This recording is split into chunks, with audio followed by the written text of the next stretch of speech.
The doctors said his lungs were gone. Not damaged, not weakened. Gone. Consumed by tuberculosis so advanced that the physicians in Shanghai gave him, at best, 6 months. That was in 1927. He was 23 years old, and he had spent the last 4 years of his life becoming someone he no longer recognized. His name was Chen Wei-ming, and before the sickness took hold of him, he had been, depending on who you asked, either a rising star in Chinese medicine or a young man so arrogant that God himself had to knock him flat to get his attention. Both answers were probably right. He was born in 1904 in Fuzhou, a port city on the southeastern coast of China, where the mountains met the sea, and the tea merchants made their fortunes and the missionaries built their schools. His father, a doctor trained in the old imperial tradition, ran a modest clinic out of the front room of their house on a narrow street near the river. His mother was a quiet woman who woke before sunrise every morning to pray, not loudly, not dramatically, just quietly, kneeling beside her bed the way other women in the neighborhood made tea. It was the most constant thing about her. Chen remembered, years later, that he had never once in his childhood woken before her. She was always already there, already on her knees, already speaking to someone he couldn't see. He found it embarrassing. His father had converted to Christianity through the Methodist mission in Fuzhou as a young man, and the faith had shaped everything about how he moved through the world. Gently, carefully, without the sharp competitive edge that Chen's schoolmates' fathers seemed to carry. Chen loved his father the way you love someone whose goodness you don't quite understand. He respected him. He also, quietly, pitied him, because Chen Wei-ming had decided, somewhere around the age of 14, that the world belonged to the bold. And the bold didn't spend their mornings on their knees. He was exceptional in school. Not merely good, but the kind of exceptional that makes teachers nervous. He memorized passages of classical literature for sport. He mastered English at a pace that startled his instructors. By the time he was 17 and sitting the entrance examinations for Tongwen College, he was so confident in his own intelligence that he barely studied. He passed anyway, of course he did. His father walked him to the train station on the morning he left for Shanghai and pressed both of his hands around Chen's and said, quietly, "Remember that you belong to God, son." Chen nodded. He was already thinking about the train. Shanghai in the early 1920s was a city that could swallow a young man whole and make him enjoy the process. Chen arrived at 19, already fluent in English, quick with numbers, sharper than most of his classmates, and absolutely certain that he was going to become something. He enrolled in the pre-medical program, then in medical school proper, and he excelled. Of course he excelled. But it was the other Shanghai that began to take hold of him. The Shanghai of the jazz clubs along the Bund, of the brilliant arguments in smoky tea houses that lasted until 2 in the morning, of the foreign professors who spoke of science and progress and the inevitable death of superstition. He stopped going to church. Not dramatically. He simply one Sunday did not go, and the next Sunday did not go, and after a few months it became simply a fact about him rather than a choice. His letters home became less frequent. When they came, they were polished and cheerful and said very little about anything that mattered. He told his parents about his examination scores. He described the city. He did not describe himself. The truth was that Chen Wei-ming in Shanghai was not a bad person. He was not cruel. He studied hard, he worked harder. He had genuine friendships and genuine ambitions and genuine delight in the discipline of medicine.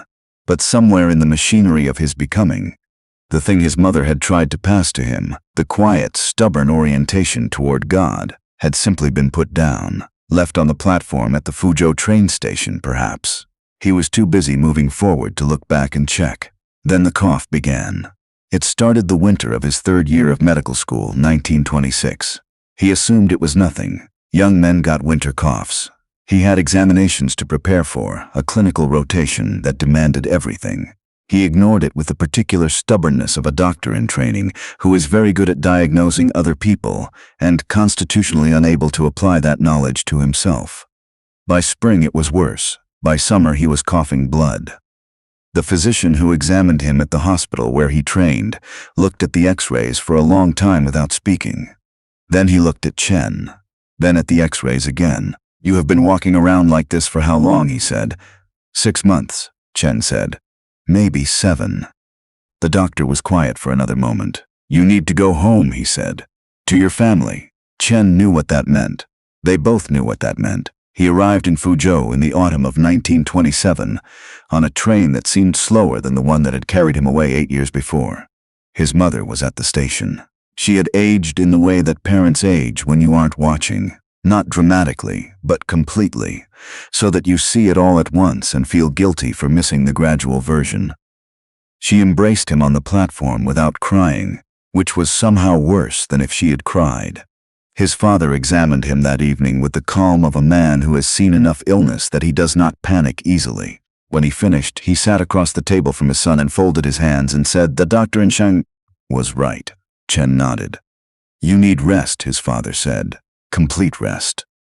No studying, no ambitions for now." Chen almost laughed. His ambitions were the only thing he had left. Take those away, and what was there? What was there was a narrow room in the back of his parents' house, a bed by the window, and the view of the same alley he had looked at as a boy. For the first several weeks, he was too sick to do anything except lie there and listen to the city moving outside and feel the particular shame of a young man who had built his entire identity on his own exceptional abilities, and then watched his body betray all of it. He did not pray. He was not sure he knew how anymore. Or rather, he was not sure there was anyone to pray to. The confident architecture of his disbelief, which had seemed so solid in Shanghai, did not feel solid here in his childhood bedroom with the blood in his handkerchief and the October light coming through the window. But neither did faith. He was stuck somewhere between them, too sick to fight and too proud to surrender. His mother came every morning. She brought tea and food and sat with him and did not push. She did not lecture him. She did not produce her Bible and read at him. She just sat. She talked. Sometimes she was quiet, and sometimes, when she thought he was sleeping, he heard her praying beside him, low, urgent, personal, the way she had always prayed, like a woman in conversation with someone just outside the room. One morning in December, he asked her to read to him. He wasn't sure why. He had not asked for anything in months. But he woke before dawn and he was cold and the silence was too loud and he asked her to read. She brought her Bible and opened it to the Gospel of John. Not the beginning. She seemed to know where she was going. She turned to the 11th chapter, the story of Lazarus, the man who was dead 4 days, the grieving sisters, Jesus standing at the tomb. She read slowly, her voice steady and quiet, and Chen Wei-ming, who had spent 8 years becoming someone who did not believe in the miraculous, who had learned to dissect the body and trust only what could be measured and observed, lay in his childhood bed with ruined lungs and felt something shift inside him that was not the tuberculosis. He didn't say anything. He closed his eyes. But when she finished reading, he said, without opening his eyes, "Read it again." What happened in the weeks that followed is difficult to describe in the flat language of biography. The doctors would later struggle to explain it medically. His father, who had been trained to measure things, said only, "I have no satisfying clinical explanation." His mother, when asked, simply smiled. What the records show is this. Chen Wei-ming, who had been given 6 months to live in the autumn of 1927, began to improve in January 1928. Not dramatically at first. So slowly that his father was afraid to acknowledge it in case the observation broke something. But the coughing lessened. His fever, which had been climbing for months, began to retreat. The blood stopped appearing in his handkerchief. By March, he was walking in the garden. By April, he was gaining weight. What had changed? Medically, perhaps nothing that could be fully explained. What Chen himself would say for the rest of his life was that one night in December 1927, he was never precise about the date, but he thought it was around the winter solstice. He had stopped trying to manage the question of God from a safe intellectual distance. He had simply, in the dark, run out of other options, and he had said, not grandly, not with theological precision, something like, "If you're real, then I'm yours. I don't have anything else." He would say, later, that he didn't feel anything remarkable in that moment. There was no voice, no warmth, no sense of the divine descending into his cold room. Just quiet, a different kind of quiet than the silence that had been oppressing him for months. A quiet that felt somehow occupied. And then he slept for the first time in weeks without waking up coughing. He spent the year 1928 recovering and reading. His father, cautious about overworking recovering lungs, would not let him return to medical school, so Chen did the next best thing and borrowed every book he could find and read himself back into the world. He read medicine. He read theology. He read the church fathers and the medieval mystics and the Puritans, and, one afternoon, a battered biography of a man named Hudson Taylor that his father had kept on the shelf for 20 years and never pushed on him. He read it in 2 days. Taylor, who had gone to China as a missionary in the 1850s with nothing and built an organization, the China Inland Mission, that would eventually send hundreds of workers into the interior, had operated by a principle so strange that Chen read it 3 times to make sure he understood it. If the work is God's work, then God will supply what it needs. Don't fundraise publicly. Don't go into debt. Pray.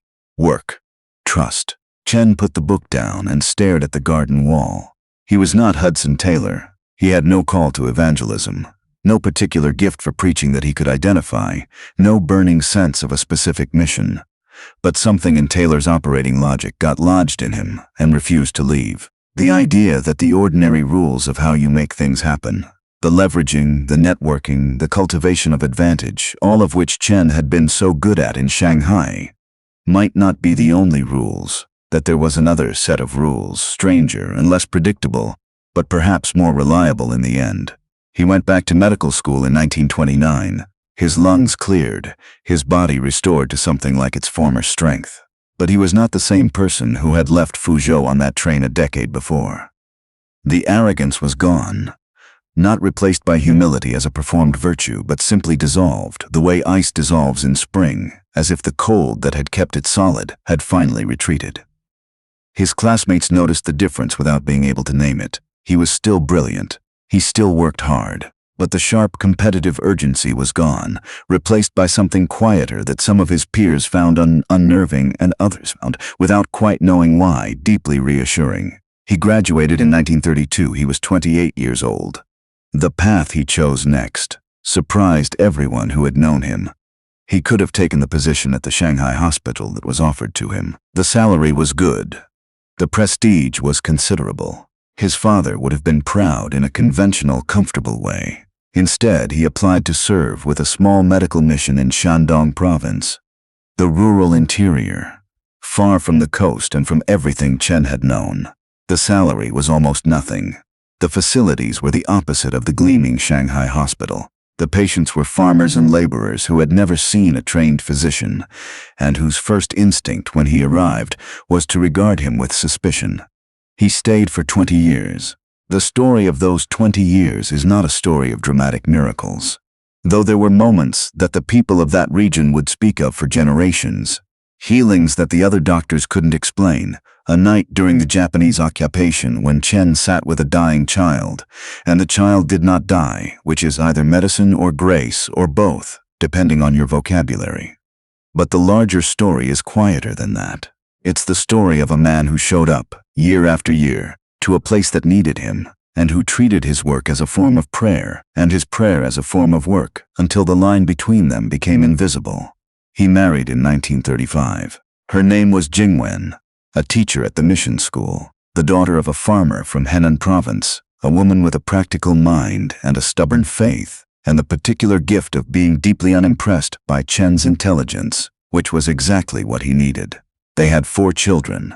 The oldest was born in 1936, the year before the war came. The Japanese invasion of 1937 changed everything in Shandong as it changed everything everywhere. The mission station was in a vulnerable location, and in the winter of 1937-38, when Japanese forces moved through the region, Chen was faced with a choice that had no good options. He could leave with Jingwen and the children. He could close the clinic, or he could stay. He stayed. Not because he had a death wish, not because he was performing heroism. He stayed because there were patients who could not move because the clinic was the only medical facility for 40 miles. Because when he sat and prayed about it, and he prayed about it for 3 days before the decision became clear, what he felt was not courage exactly, but a strange absence of the fear he expected to feel. As though the fear had been met by something and diminished. He sent Jingwen and the children south to her family in Henan. He stayed. What followed was 2 years that he rarely spoke about in detail. even later. The clinic operated under occupation. He treated Japanese soldiers when ordered to, and Chinese civilians whenever he could. He watched things happen that no person should have to watch. He maintained the clinic. He prayed, not gracefully, not eloquently, often in fragments, sometimes in anger, sometimes in a silence so deep it frightened him. He kept the doors open. When the immediate danger passed and he was able to bring Jingwen and the children back in 1940, she looked at him carefully when she first saw him and said nothing for a long moment. Then she said, "You're different." He asked her what she meant. She thought about it. "Quieter," she said, "but not sad quieter. Different quieter." He didn't know how to explain it. He still doesn't. In the accounts that survived him, what he wrote in his journal in an entry that his son would later make available to researchers was this: "I have learned something in the past 2 years that I could not have learned any other way. I have learned that there is a presence that does not leave. I have tested this as thoroughly as I have ever tested anything in medicine. It holds." The years after the war were different in the way that everything in China was different after 1945. The exhaustion of Reconstruction, then the Civil War, then 1949, and the establishment of the People's Republic, and the slow, then sudden, then complete closing of the world that Chen Wei-ming had worked in for 20 years. Foreign missionaries left, mission stations closed. The church went underground or disappeared or fragmented. Chen, who was Chinese, stayed, but the work changed shape entirely. By 1952, operating openly as a Christian was dangerous. Chen continued his medical work because medicine was necessary and the new government needed doctors. But the prayer meetings that had always been part of the clinic's life moved to the back room, then to his house, then to no fixed location at all, traveling from house to house in the way that the early church had traveled, quiet and adaptive and stubbornly alive. He was questioned twice by officials. Both times he answered honestly. Both times, for reasons that his family attributed to prayer and his secular colleagues attributed to luck, he was released without serious consequence. In 1957, during a brief period of relative openness, he wrote an essay, published quietly, circulated mostly by hand, about the relationship between medicine and faith. It was modest in its claims and careful in its language, but its central argument was simple: that he had seen in 25 years of practice things that his medical training could not fully account for, and that he had concluded not that medicine was wrong, but that medicine was incomplete, that the human being was larger than the body, and that care for persons required attending to that larger thing.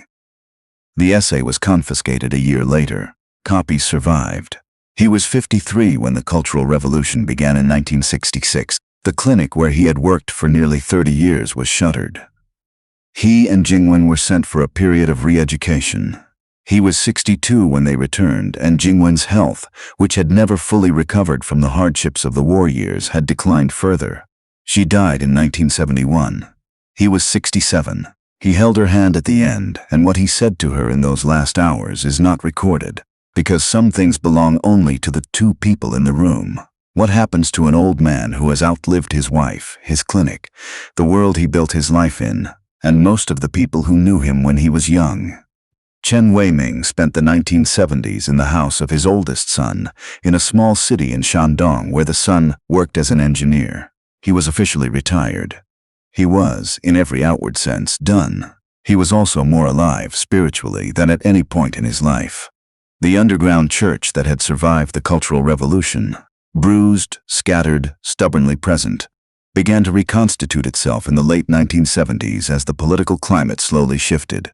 And in that reconstitution, the old doctor in his son's house turned out to be unexpectedly, quietly, without any particular ambition to be so essential. Not because he preached.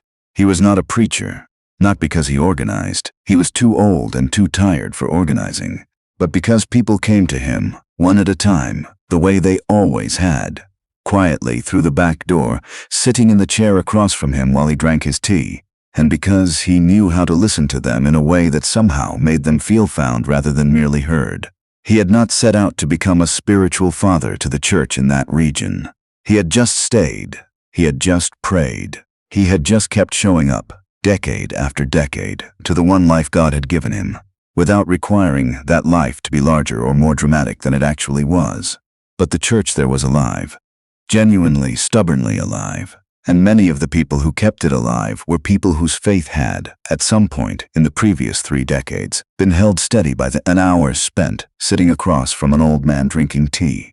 In the early 1980s, as China began to open again and restrictions on religious practice eased, unevenly, incompletely, but genuinely, a young researcher who was documenting the history of the underground church in Shandong came to interview Chen Wei-ming in his son's house. She had expected someone impressive, someone whose manner announced what he had survived. She had prepared careful questions about the decades of persecution and the strategies of underground Christianity and the maintenance of faith under pressure. He offered her tea. He asked about her family. He listened to her talk for a long time before she realized she had been talking instead of interviewing. When she finally asked her prepared questions about the years of the Cultural Revolution, about the re-education, about how one maintains faith when everything built around that faith is dismantled, he was quiet for a moment. Then he said, approximately, "I think the question assumes that faith is a structure you maintain, like a building. You shore up the walls, you patch the roof, you defend it from damage. But I don't think that's what faith is. I think faith is more like a direction. When everything else was taken away, I still knew which way to face. And facing that direction, even in a room that offered nothing, turned out to be enough." She wrote it down. The interview was eventually published 20 years later in a collection of accounts from the underground church.